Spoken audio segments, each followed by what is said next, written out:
Hello, my name is Mandy Tice-Selenius, and I am president and co-founder of the Vinci Initiative.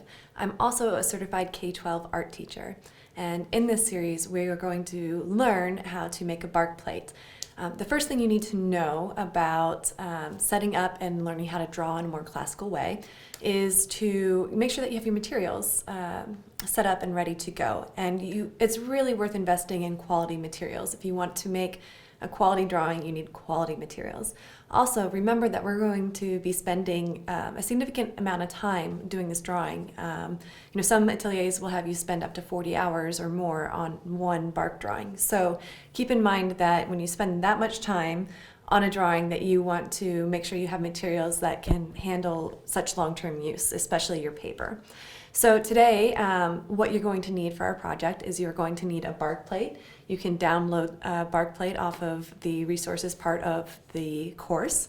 You can also find many online for free. If you type in Bargue, B-A-R-G-U-E, into a Google search, you can find a variety of images to work from.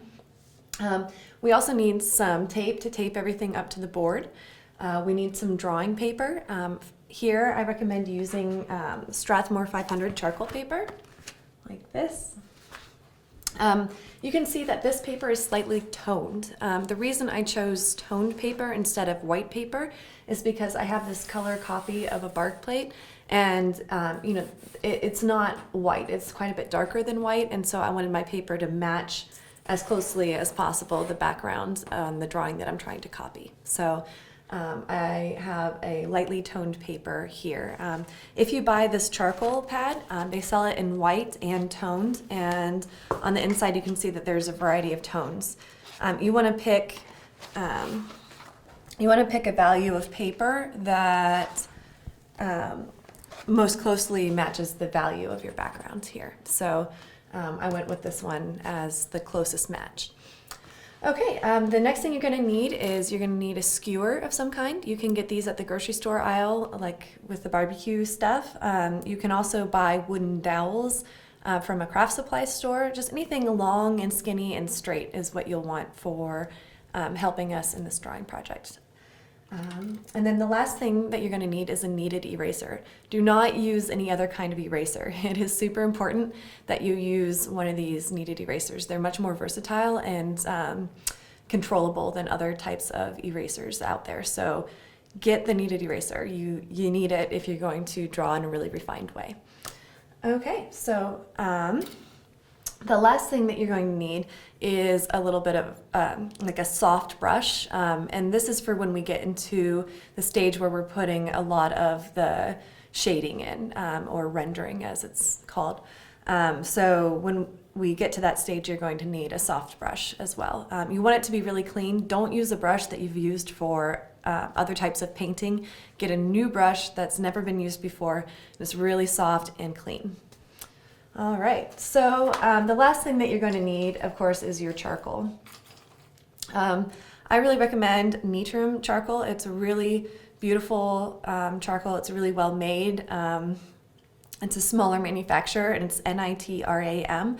But this charcoal is just beautiful, and it lays down beautifully, and I strongly recommend getting this. So you can order it directly from them. Amazon has it. There's a lot of art supply stores that carry it now, but the Nitram is my favorite charcoal to use. So it's a good idea when you're buying charcoal to get a few varieties. So getting a soft, medium, and hard charcoal. Some artists prefer using just one kind of charcoal all the way through. Others like a variety. I recommend to students that they get a variety and see what they like and what works for them as they're learning how to draw with this charcoal medium. Okay, and in order to sharpen charcoal, which please make sure that you go to the video about how to sharpen your charcoal appropriately, but there are a few additional materials you'll need for that. You'll need some sandpaper, and that's pretty much it to sharpen your charcoal. So like a 200 grit sandpaper, it is a good grit. It doesn't matter all that much, just as long as you follow the video instructions on how to sharpen your charcoal. Do not skip that video. It's super important that you have a nice point on your charcoal, and you can only get a point like this if you sharpen your charcoal the right way. So please check out that video to make sure that you are set up with all the correct drawing materials that you need for this project to be successful.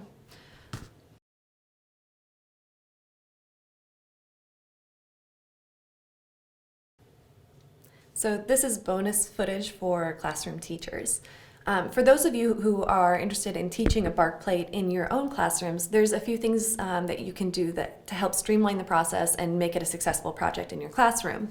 One thing is to use foam core drawing boards. They're very light, they can stack easily in the classroom, they're easy to hand out and collect at the end of each class period for an extended drawing project like this.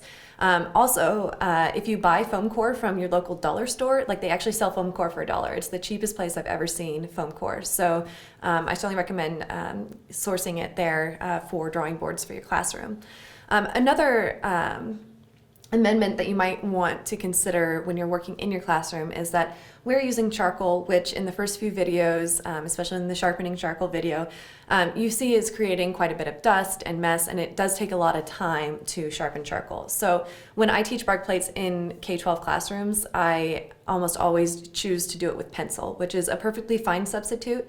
The charcoal gets a broader value range. It can get darker than a pencil, which is why it's preferred for those who are trying to copy these plates because the value range is so extreme.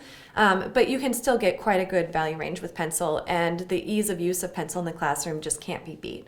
I strongly recommend, if you are going to use a pencil in your classroom, to get mechanical pencils, because then you can extend the lead out further.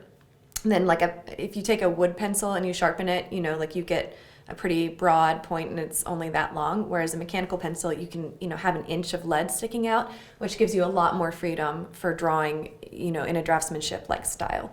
So mechanical pencils still get the kneaded erasers even if you're working with pencil. These are the best. As far as lead in your pencil go, like a 2B lead I found is a pretty good average that works well. It can get pretty dark, but still is light enough to make light marks that can be erased later. And then also some tape to tape it to the board. These are just photocopies, which obviously most of you have access to a photocopy machine. So those are some adaptations that you can use in your home classrooms.